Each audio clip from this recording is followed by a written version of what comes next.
As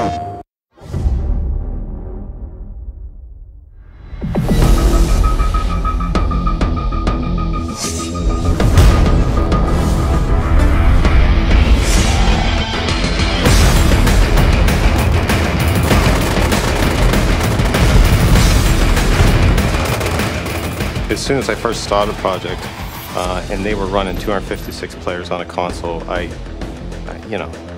said, okay, this is it. That's just something that nobody else is going to be doing. I don't think they'll be doing for quite some time.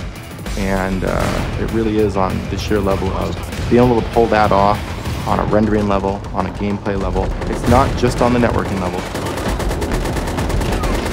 People have traditionally gone like 16, 32, 64. Past that, I mean, it's no man's land, and we're doing it at 30 frames. You know, that's pretty huge. One of the critical things was that we actually optimized enough so that by the time you hit 256 people all starting to converge in and fight, that your frame rate stays up above 30 and you have a nice smooth experience.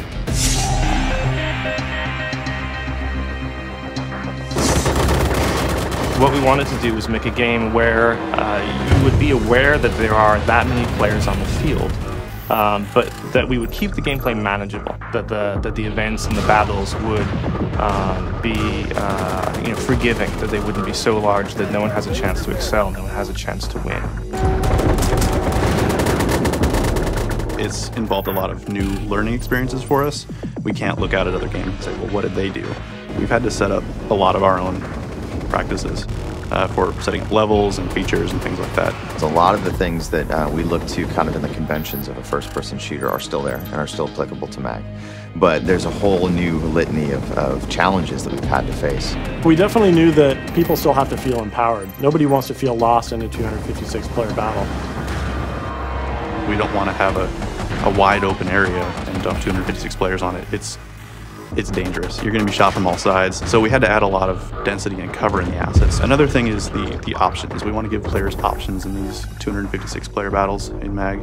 So we have to build all of those into the map to support just kind of the variety of players. So we want to be flexible, setting up areas that new players, it's easy for them to drop in, very accessible, versus more skilled players, let them sneak around. You're looking at crowd behaviors rather than individual behaviors.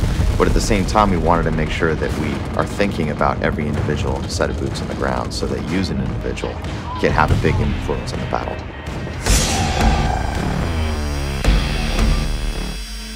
We've set up a lot of the missions to drop players in, find combat within the first couple seconds. It should never be a lack of something to do or shoot at. What aren't you going to see in the game is the question. Big old mortar strikes, grenades going off, flashbangs, air strikes, you name it, it's probably in there. In other first-person shooters, you might see big events like helicopters going down or explosions or buildings on fire. Those things are all scripted. They're happening outside the gameplay space. In M.A.G, it's the first-person shooter where all of those things are happening around you as an effective gameplay. When you jump in there and you start to see, that the helicopters coming in and the C-130s dropping just loads of people parachuting in, and there's mortars firing, and you can see all the way across the battlefield. It's really a scale that's difficult to kind of paint the picture for people until they get in and play it, but it's something that you're amazed to see.